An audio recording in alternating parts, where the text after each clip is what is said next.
마라나다, 우리 주님 다시 오십니다. 하나님의 귀하신 은혜가 우리 온 성도들과 함께 하시기를 간절히 축원합니다. 먼저 여러분들에게 좀 질문을 드리고 말씀을 시작하려고 합니다. 여러분, 이것은 무엇일까요? 자, 가로 속에 들어가는 것인데요, 한번 맞춰보시길 바랍니다. 이것은 정신을 다시 젊어지게 하는 셈이다라고 이 동화 작가인 안데르센이 얘기를 했고요. 이것은 모든 세대를 통틀어 가장 잘 알려진 예방약이자 치료제이며 동시에 회복제이다. 이것과 변화를 사랑하는 사람은 생명을 가진 사람이다. 한 단어입니다. 다 똑같은 거예요. 가로 속에 들어가는 게. 자, 이것은 인간을 겸손하게 만든다.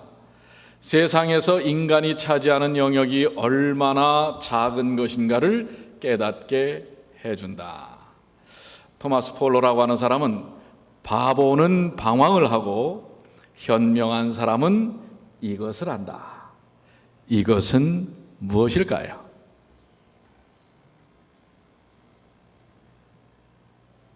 맞추는 분은 제가 선물을 드리겠습니다.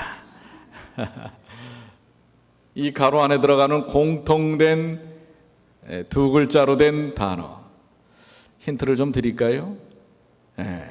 여러분들이 오늘 아침에 다 받으신 순서지 안에 있는 것인데, 뭘까요? 자, 그래도 모르시겠습니까? 점점 더 재밌어지는데요, 여러분이 모르니까. 자, 오늘 설교의 제목을 제가 빨리 싹 지나가 버렸죠. 이유가 다 있어요. 설교의 제목이 뭐였어요? 예? 뭐라고요? 여행. 그렇습니다. 오늘 왜 이런 질문을 하겠습니까? 그 설교와 연관이 있기 때문에 이런 퀴즈를 내지 않겠어요? 그렇습니다.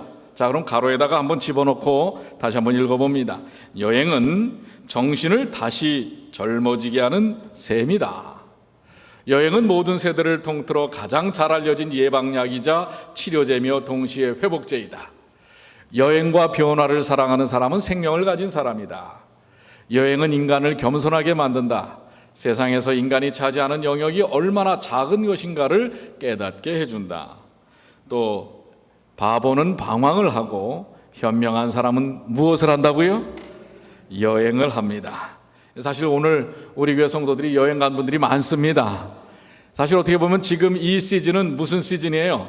뭐 하기 좋은, 여행하기 좋은 아주, 그렇습니다. 여기 그 창밖에다 목을 탁 내놓고 이 개 한 마리도 지금 뭐 하고 있어요? 여행을 하고 있지 않습니까? 또 조만간 또 여행을 계획한 분들도 있지요. 자, 여행이란 이렇게 삶에 활력을 주기도 하는데요. 이 여행이라는 시가 있습니다. 이명준 씨의 여행이라는 시인데요. 얼떨결에 떠나자. 기대는 조금만 하고 눈을 크게 뜨고 짐은 줄이자. 어디라도 좋겠지만 사람과 엉키지 않는 순수한 곳이라면, 자, 그 앞에 줄 여러분들 다 같이 뭐라고요? 뭘 팽개치고? 만사를 팽개치고 뒷일도 접어두자. 여정에 뛰어들어 보물이 드러나면 꿈꾸던 보자기마다 가득히 채워오자. 문물을 얻지 말고 세상을 담아오자. 태엽을 달아 늘어지게 우려먹자.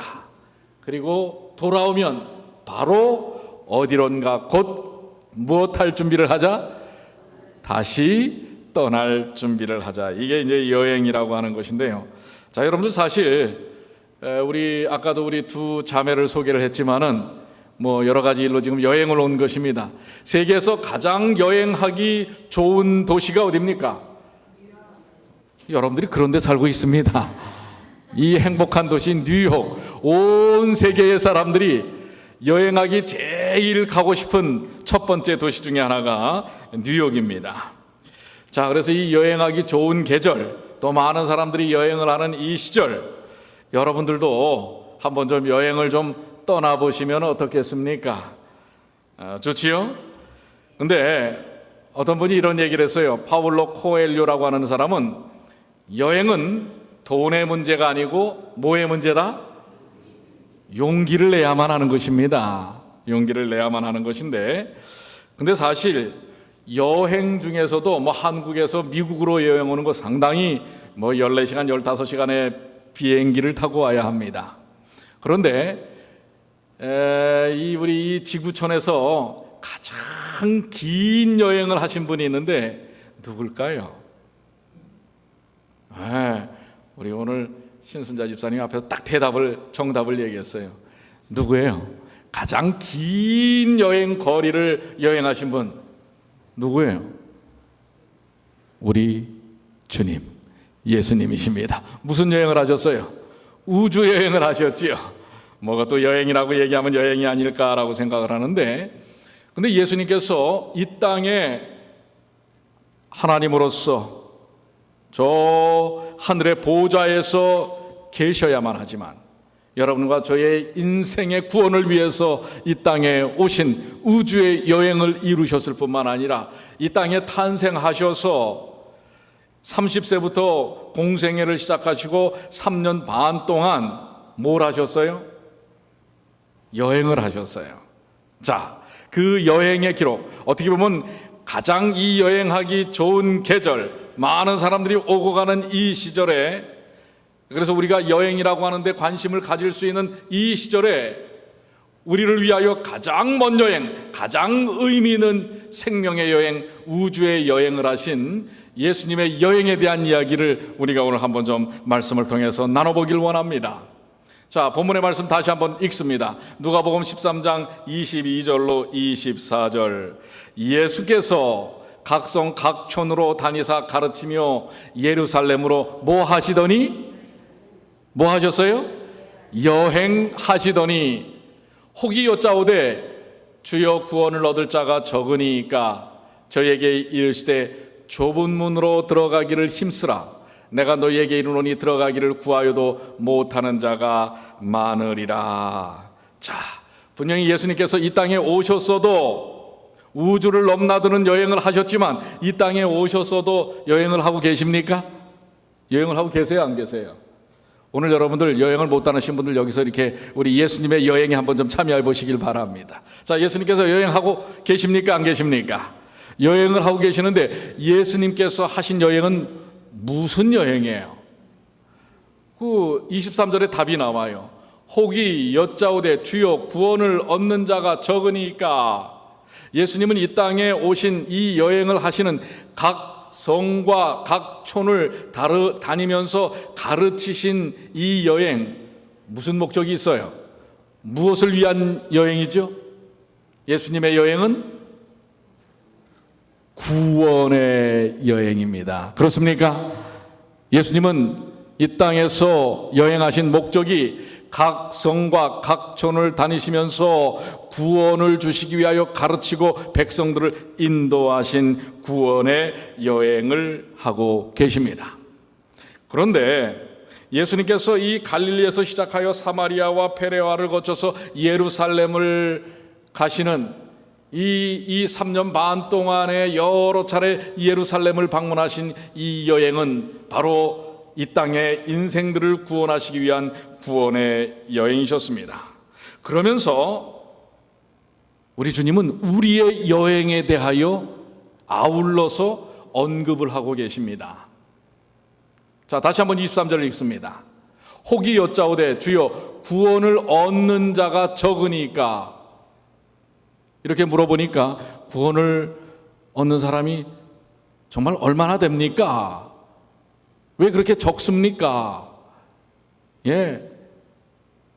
이러한 질문을 했을 때 예수께서 저희에게 이르시되 좁은 문으로 들어가기를 힘쓰라. 내가 너희에게로는 들어가기를 구하여도 못하는 자가 많으리라. 어디로 들어가기를 힘쓰라고 얘기하고 있어요? 좁은 문으로 들어가기를 힘쓰라. 즉 우리의 여행의 고리, 목적지가 좁은 문으로 인하여 좁은 문을 통하여 들어가는 것이라고 이야기하면서 우리의 여행에 대하여, 우리의 삶의 여행에 대하여 말씀을 하고 있습니다. 자, 지금 예수님은 예수님의 여행에 대하여 설명하고 있는 부분에 그 여행을 통해서 만나고 또한 이끄시길 원하는 이 땅의 인생들을 향한 여행에 대하여 언급하고 계시는 것입니다. 여러분, 우리가 살고 있는 이 미국 서양 속담 가운데 친구를 알고자 하거든 사흘만 같이 이것을 하라 얘기하고 있습니다. 자, 이것은 또 뭘까요? 자, 이 정도 되면 여러분들이 답이 나와야 됩니다. 오늘 주제가 뭐예요? 여행이죠. 그렇습니다. 친구를 알고자 하거든 사흘만 같이 뭐 하라? 여행하면 속셈이 다 드러납니다. 어떤 생각을 하고 있는지, 성격이 어떤지, 특성이 어떤지, 음식을 뭐를 먹는지. 그래서 정말 친구를 알기를 원한다면 사흘만 같이 여행해보라고 하는 것입니다. 어떤 면에는 예수님께서는 이 땅에서 구원의 여행을 이 땅에 존재하는 인생들과 하셨습니다. 그러면서 하시는 말씀이 뭐라고 그래요? 좁은 문으로 들어가기를 힘쓰라. 내가 너에게로니 들어가기를 구하여도 못하는 자가 적다고 그랬어요? 많다고 그랬어요? 이 구원의 좁은 문의 길을 온전히 도달하는 사람들이 적다고 이야기하고 있어요. 예수님의 구원의 여행 가운데 이 땅에 있는 사람들과 함께 하셨던 공생의 3년 반, 그리고 이 땅에서 함께 하셨던 전생의 33년 반의 삶을 통하여 주님은 함께 여행했던 사람들을 향하여, 인류를 향하여 뭐라고 얘기하고 있어요? 구하여도 못하는 자가 많으리라. 함께 여행을 해보니 그렇다고 하는 것입니다. 그래서 좁은 문으로 들어가기를 뭐하라 라고 말씀하고 계세요? 힘쓰라. 여러분들, 우리의 여행이 예수님과 함께하는 여행이 되기 위해서는 힘쓰는 일이 필요합니다. 여기 힘쓰라라고 하는 말, 헬라어로는 아고니조마이라고 하는 말을 갖고 있는데, 이것은 여러분들 원하면 또 좀 부담이 됩니다. 그런데 이것은 경쟁, 노력, 투쟁이라는 뜻을 가진 아곤이라는 말하고 염려, 고민을 의미하는 아고니아가 합쳐져서 생겨난 단어입니다. 그래서 여러분들 영어 단어에서 아고니라고 하는 말이 고민, 고뇌 이런 데서 나와서 아고니아라는 이 말에서부터 유래가 된 것입니다. 그런데 이 아고니조마이, 힘쓰라라는 말을 원래는 어디에다가 이렇게 적용을 했냐면요, 이 그리스 시대에 그 올림픽 경기도 있지 않았습니까? 고대 올림픽입니다. 원래 선수들이 상을 받기 위하여 운동 경기에서 기울이는 노력을 가리킬 때 사용되고, 일반적으로 분투하다, 그리고 노력하다. 이제 여러분들 얼마 안 있으면은 저 브라질에서 뭐가 시작이 돼요? 올림픽이 시작이 되지 않습니까? 물론 이번에는 이 지카 바이러스 때문에 미국의 사이클 선수는 나 브라질 참전 안 합니다, 이렇게 선언도 하긴 했습니다. 그런데 이 올림픽에 참전하는 선수들이 몇 년간을 노력합니까? 그 올림픽 무대에 서기 위해서 4년간을 정말 힘써서 애써서 준비하는 것입니다. 여러분들, 특별히 이 0.001초의 승부가 갈려지는 뭐예요? 이 육상, 100m 달리기라든지 또 수영, 정말 여러분들 0.001초 그걸 당기기 위해서 4년 동안을 얼마나 힘쓰고 애씁니까? 단 한 번에 그 기록을 남기기 위해서 말입니다. 그런데 바로 그리스도와 함께 구원의 여행을 하는 이 땅의 생명의 여행길에 있는 우리들을 향하여 주님이 뭐라고 말씀하세요? 좁은 문으로 들어가기를 뭐하라? 힘쓰라, 즉 분투하고 노력하라고 하는 것입니다. 오늘 여러분들, 다른 사람들은 다 이 여행의 시즌에 지금 저 여행을 갔는데 우리는 여기 앉아서 예배만 드리고 있나? 아닙니다. 여러분이야말로 예수님께서 우주를 넘어 오신 그 생명의 여행, 구원의 여행에 여러분이 같이 뭐 하는 거예요? 함께하는 것입니다. 여러분, 여행이 언제 행복한 줄 아십니까? 뭐 아주 좋은 장소, 맛난 음식, 편안한 그런 숙소, 그것도 행복을 줄 수 있을런지 모르지만 누구와 함께하는 여행? 그렇죠. 마음이 통하는 사람과 함께하는 여행이야말로 정말 행복하지 않습니까? 마음이 통하는 사람과 함께하는 여행은 비록 잠자리가 좀 불편해도, 먹을 것이 좀 불편해도 어떻습니까? 행복함이 있는 것입니다. 바로 오늘 예수님께서 우주를 넘나드는 여행을 우리를 위해서 이 땅에 오셨고, 이 땅에서 우리를 위하여 구원의 여행을 하셨습니다. 그 구원의 여행 가운데 누구를 초청하고 계세요? 여러분과 저를 초청하고 있다고 하는 것입니다.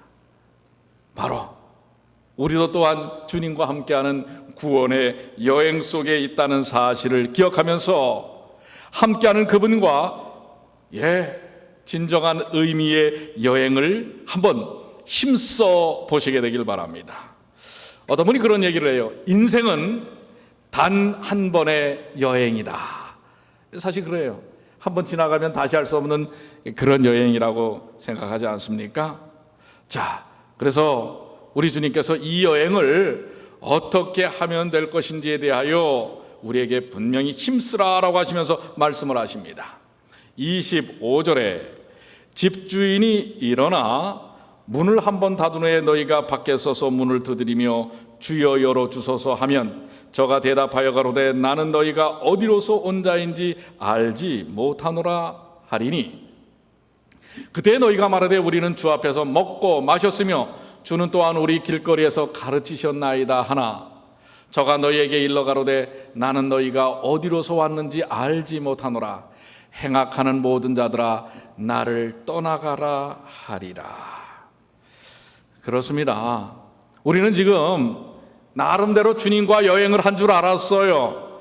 그런데 종착지 목적지에 도달을 했는데 집주인이 문을 한번 닫으네 두들겼는데도 열어주지 않습니다.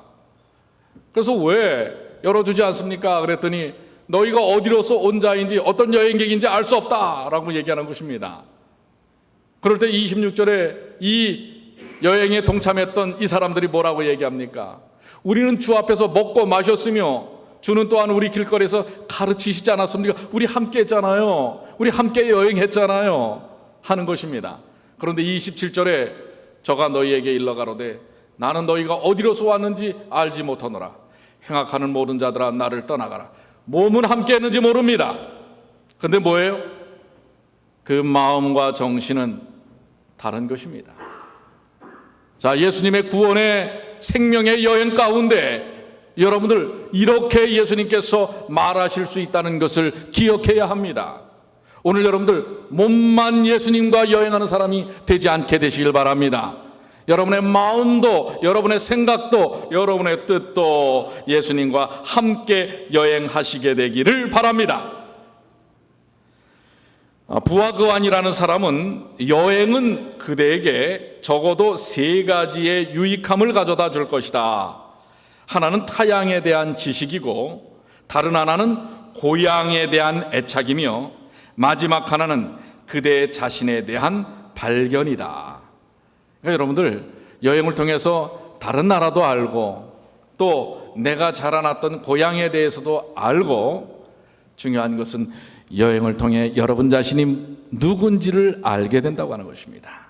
오늘 여러분들 오늘 우리가 하는 이 구원의 여행, 주님과 함께하는 여행을 통해서 우리가 살고 있는 이 타향이 어떤 것인지 바르게 이해하시게 되길 바랍니다. 또 우리가 가야 할 어디요? 고향, 목적지에 대한 부분이 어떤 것인지 이해하시고 오늘 주님과 함께 여행하는 내가 어떠한 삶에 놓여져 있는지 이해하시게 되기를 바랍니다. 자, 그런데 오늘 이 누가복음 13장의 말씀, 본문의 말씀을 통하여 여행객들에 대한 극명한 차이가 나는 것을 볼 수가 있습니다.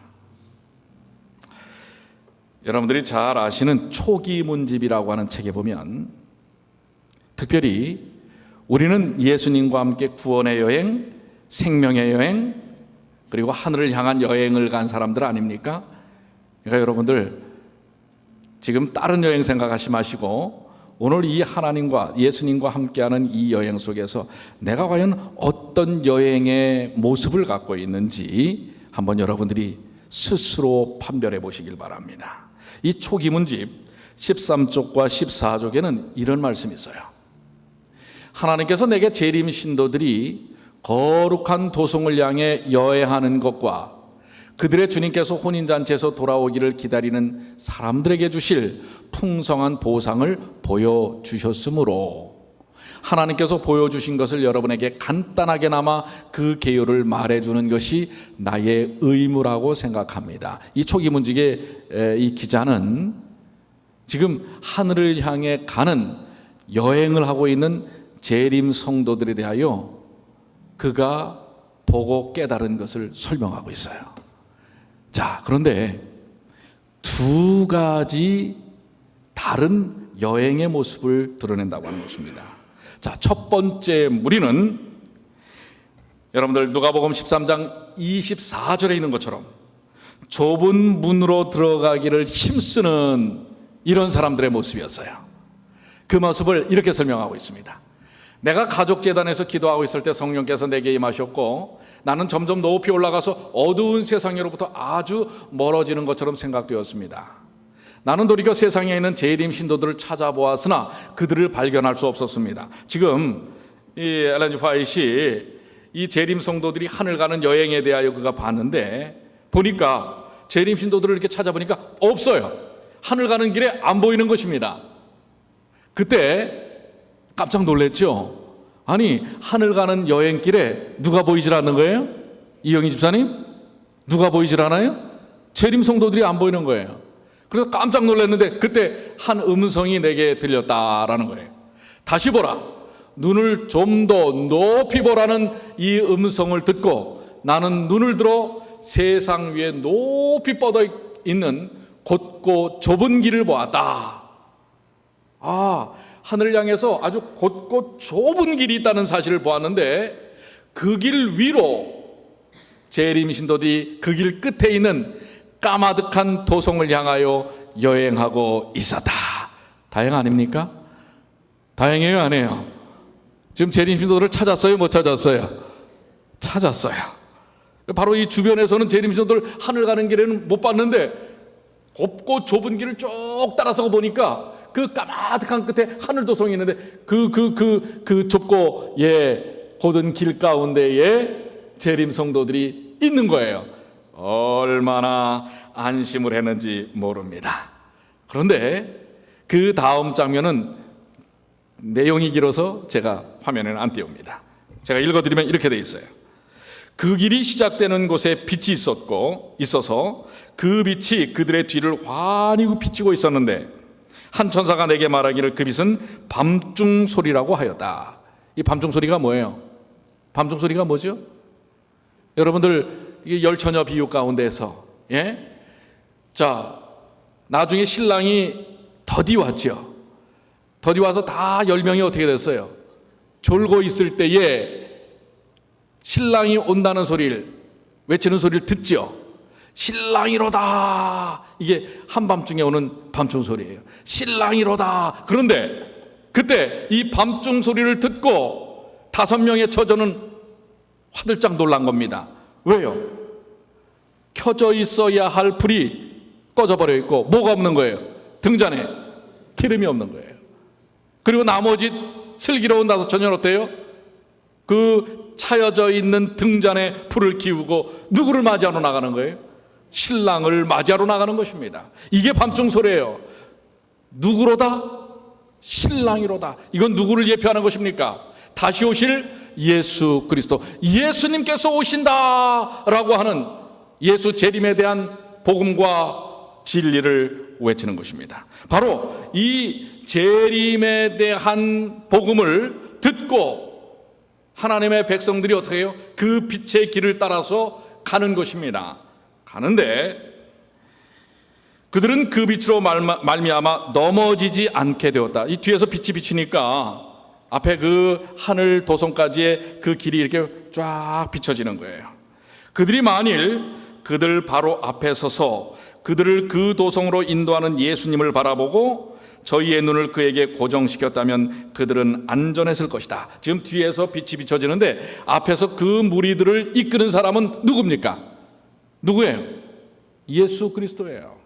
그러니까 여러분들 그 곱고 좁은 길, 아까 우리 누가복음 13장에 말씀하셨던 좁은 문으로 들어가기를 힘쓰라 했을 때 뒤에서는 이 시대를 필요한 재림의 복음의 이 진리가 빛이 비춰지고 앞에서는 우리 주 예수 그리스도께서 우리를 인도하시고 그분을 바라봤을 땐 우리는 그 곱고 좁은 길에서 떨어지지 않는 것입니다.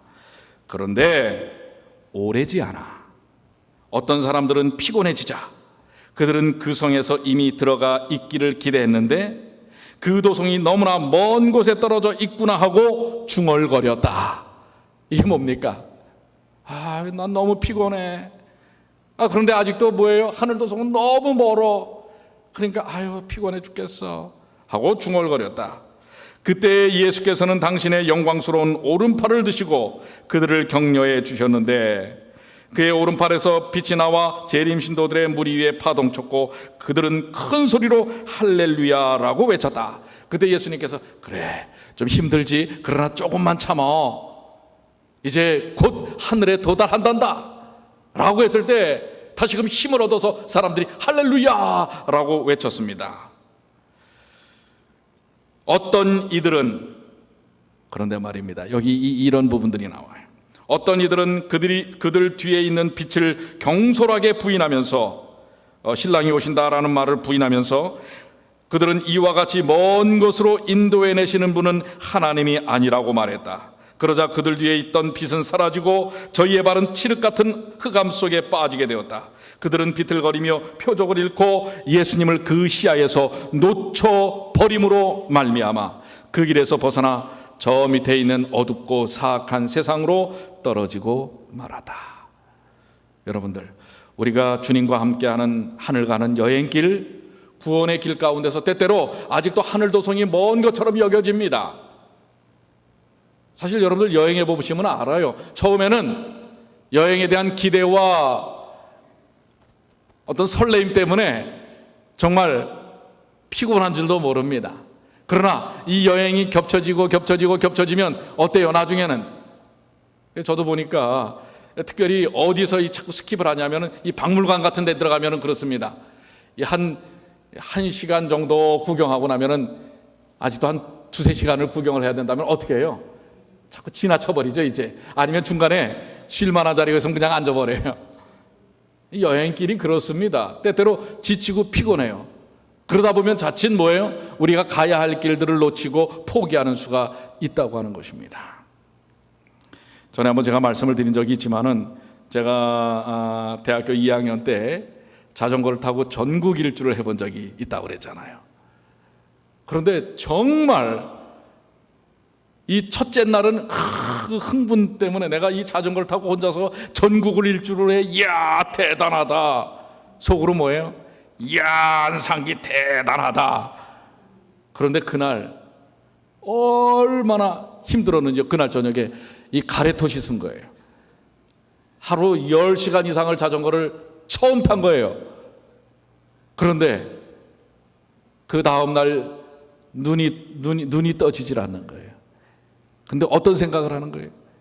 이걸 내가 그냥 여기서 포기할까? 정말 포기하고 싶더라고요. 근데 포기하려고 생각하니까 어제 온 만큼을 되돌아가야 된다는 게 너무 마음에 큰 부담이 되는 거예요.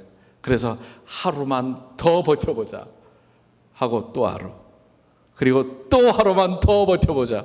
그렇게 해서 한 달을 했습니다. 한 달을. 여러분들 그래요. 우리의 여행길이 때때로 뭐합니까? 참 지치고 피곤할 때가 있어요. 그리고 포기하고 되돌아가고 싶을 때가 있습니다. 그런데 여러분들 우리 앞에서 십자가의 그 놀라우신 은혜로 우리를 인도하시는 예수 그리스도가 계신다는 사실을 잊지 마시게 되길 바랍니다. 그분에게서 우리의 시선을 놓치면 우리는 이 하늘 가는 구원의 여행에서 떨어지고 마는 것입니다.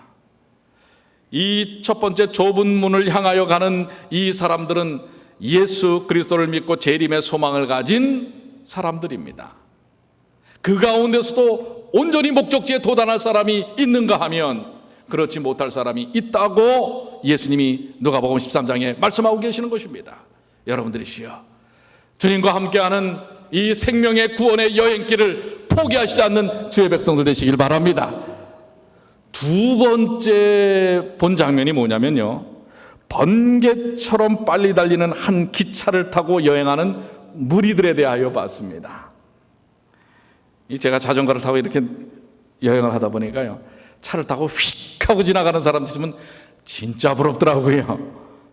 그런데 여기 그 초기문집 262쪽, 263쪽에 이런 기록이 있습니다.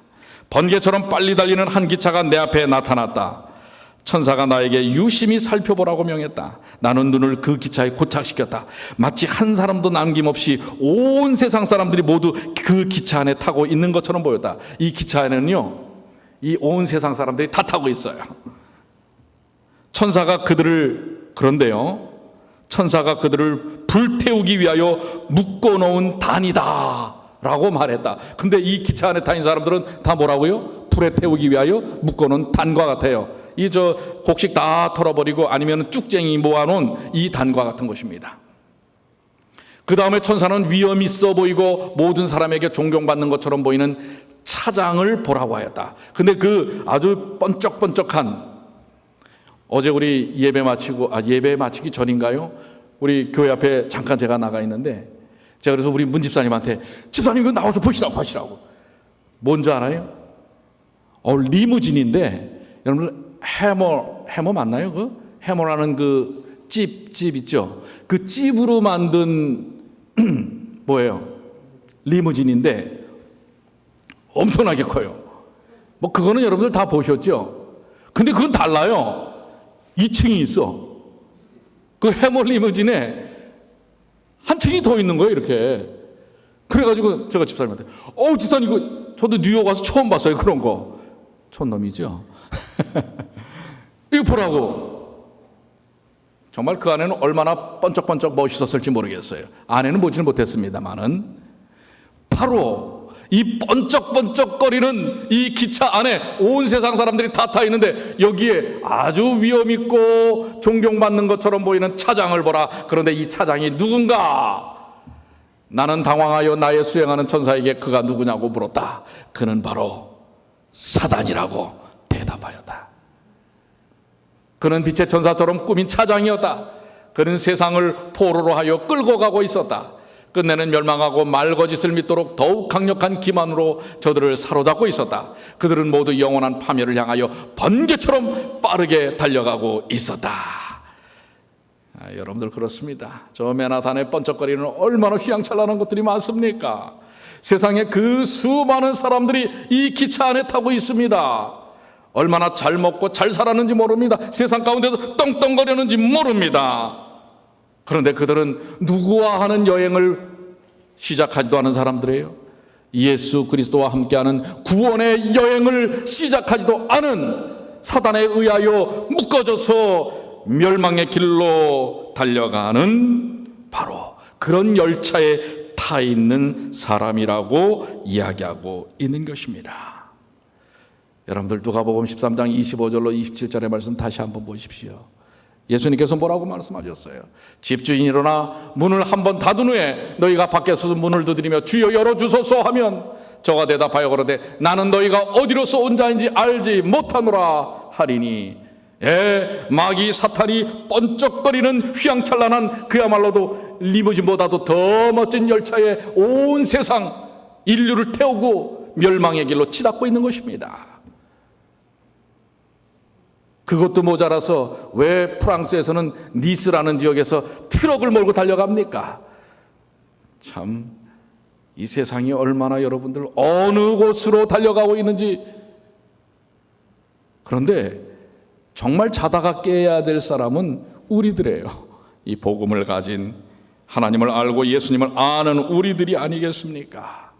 26절에 그렇게 말씀하고 계시잖아요. 그때 너희가 말하되 우리는 주 앞에서 먹고 마셨으며 뉴스타트도 했고 모두 했습니다. 주는 또한 우리 길거리에서 가르치시지 않았습니까? 우리 매일 예배 드렸어요. 우리가 매일 주님을 향하여 주여 주여 찾지 않았습니까? 그런데 27절에 저가 너희에게 일러가로되 나는 너희가 어디로서 왔는지 알지 못하노라. 행악하는 모든 자들아, 하나님의 말씀에서 벗어난 자들아, 나를 떠나가라 라고 하는 것입니다. 여러분들, 우리가 이 여행의 온전한 목적지에 도착하려면 여러분들 어떻게 할까요? 여러분들 그 어린 왕자를 쓴 생텍쥐베리라고 하는 사람 있죠. 그 사람은 결국 나중에 비행기 사고로 죽고 말았는데요. 그 사람이 이런 이야기를 했어요. 행복하게 여행하려면 가볍게 여행해야 한다. 여러분들 행복하게 여행하려면 어떻게 여행하라고요? 가볍게. 좀 세상에 저도 그럴 때 보면 욕심이 많은 것 같아요. 어디를 여행을 하다 보면 옷가지를 도대체 트렁크에 가득 채우는데 어떨 때 보면 그 중에서 입는 옷은 한 4분의 1도 안 되는 것 같아요. 여러분도 어떻습니까? 여러분 하늘 생명 여행, 주님과 함께 가는 구원의 여행길에 여러분들 이것도 달고 저것도 달고 다 내려놓으세요. 성령께 여러분들을 맡기시고 하나님의 말씀으로 하나님께서 인도하시는 삶에 내어 맡기시는 삶을 사시게 되기를 간절히 축원합니다. 저기 먼저 263쪽에는 나는 거기서 좁은 길을 여행하고 있는 소수의 무리를 보았다. 사실 어떻게 보면 이 좁은 길을 여행하는 사람들은 다수가 아닌 것 같아요. 여러분 아시잖아요. 노아의 홍수 때 구원받은 자는 몇 명밖에 되지 않아요? 8명밖에 되잖아요. 참 이게 어떻게 보면 물론 계시록에도 말씀을 하셨어요. 구원받은 자들이 바다 모래처럼 많다고 이야기하셨습니다. 그런데 그 말씀으로만 위로받기에는 너무나 우리들의 삶이 주님과 함께하는 여행이 좀 멀리 떨어져 있지 않나라는 생각을 해볼 필요가 있습니다. 분명히 하나님은 은혜의 하나님이고 사랑의 하나님이시고 좋으신 하나님이에요. 우리가 그리스도의 십자가를 의지하여 다 구원받기를 원하는 것입니다. 그리고 이 여행길이 우리를 하나님께서 인도하시는 목적지인 하늘에까지 온전히 도달되기를 원하시는 것이 하나님의 뜻입니다. 그런데 때로는 소수라고 말씀을 하고 계세요. 저들은 모든 진리로 굳게 뭉쳐진 단처럼 혹은 무리처럼 보였다. 천사는 셋째 천사가 저들을 창고에 들이기 위하여 묶고 인치고 있다고 말했다. 그들은 마치 큰 고난과 극심한 환난을 겪은 사람들처럼 몹시 지쳐 있는 것 같았다. 어떤 면에서는 믿음의 삶이 때로는 힘들고 피곤한 여행길과 같다고 하는 것입니다. 여러분들 편안함만을 생각하지 마십시오. 그러나 그들의 얼굴은 그렇게 몸은 지쳐 있었지만 그러나 그들의 얼굴은 마치 비온 뒤에 비치는 햇빛처럼 빛나고 있었는데 그것은 그들이 멀지 않아 얻게 될 승리를 바라보고 있었기 때문이다. 지금 몸은 지치고 피곤했지만 뭐에 대한? 곧 도착할 목적지에 대한. 제가 한삼에서 교목으로 있을 때에 우리 그 서묵과장이신 우리 한 장로님과 중국을 여행한 적이 있다고 그랬잖아요. 정말 보름 동안 뭐예요? 정말 지치고 피곤한 여행이었어요. 뭐 한 번 기차를 탔다 하면 보통 하루 이틀씩 타고 하니까 말입니다. 너무 지치고 자리도 좋질 않아요. 침대 칸을 얻으려고 해도 얻을 수가 없어요. 벌써 지금으로부터 거의 25년 전이니까 뭐 그 당시에 중국은요, 지금은 많이 발전을 했지만 그 당시에 정말 중국은 정말 참 그렇습니다. 뭐 이 대중 화장실 여러분들 제가 한번 얘기한 적 기억나시잖아요. 문짝이 없어요. 문짝이 대중 화장실인데 그러니까 어떻게 해요? 그냥 사람이 이렇게 지켜보고 있어요. 앉아서 일이 나와요 이게. 아이고 문이 없다니까요. 칸막이만 있어요. 이게 앞뒤 칸막이만 있지 옆으로 들어가는 문짝이 없어요. 참 지금도 생각하면 참 재미있습니다. 그런 데서 한 보름 동안을 지내다가 제대로 씻지도 못하고 그런데 마지막 날 오는 배 지난 보름 동안에 그 정말 거지 같은 어떤 피곤함, 그것이 그래도 다 몸은 아주 녹초가 됐지만은 아주 다 녹아내리는 건 뭔지 아십니까? 요밤만 지나면 어디에 도착한다? 어디에 도착한다? 좋은 집도 아니지만 내 집에 도착한다. 그렇습니다. 여행의 백미는 어디에요? 집으로 돌아가는 것입니다. 목적지로 돌아가는 것입니다. 그래서 사도 바울이 뭐라고 그랬어요?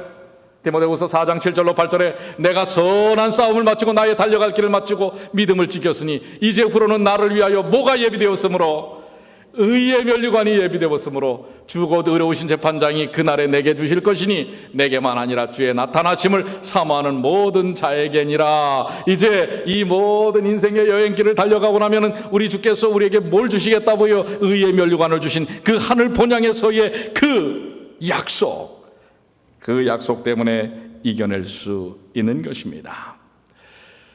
그래서 초기 문집에는 오늘 이 여행에 대한 모티브가 이 초기 문집에서의 두 여행객의 모습 아닙니까? 좁은 문으로 향하여 가는 사람들과 아주 휘황찬란한 기차 안에 타 있던 멸망으로 달려가는 이 사람들의 모습에 대한 것인데, 그런데 이 좁은 문으로 가는 사람들의 마지막 장면을 이렇게 설명하고 있어요.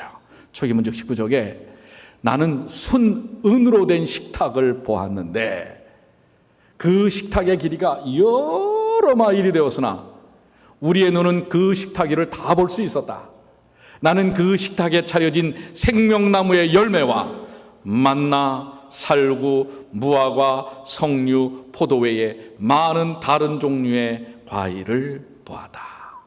이제 하늘 본향에 가서 우리 주께서 우리에게 차려주신 그 음식은 생명 과일과 이스라엘 백성들이 40년 동안 광야에서 먹었던 만나와, 제가 이 말씀을 보고 앞으로 살구를 좀 친하게 보내야 되겠구나, 살구랑 좀 친해져야 되겠구나.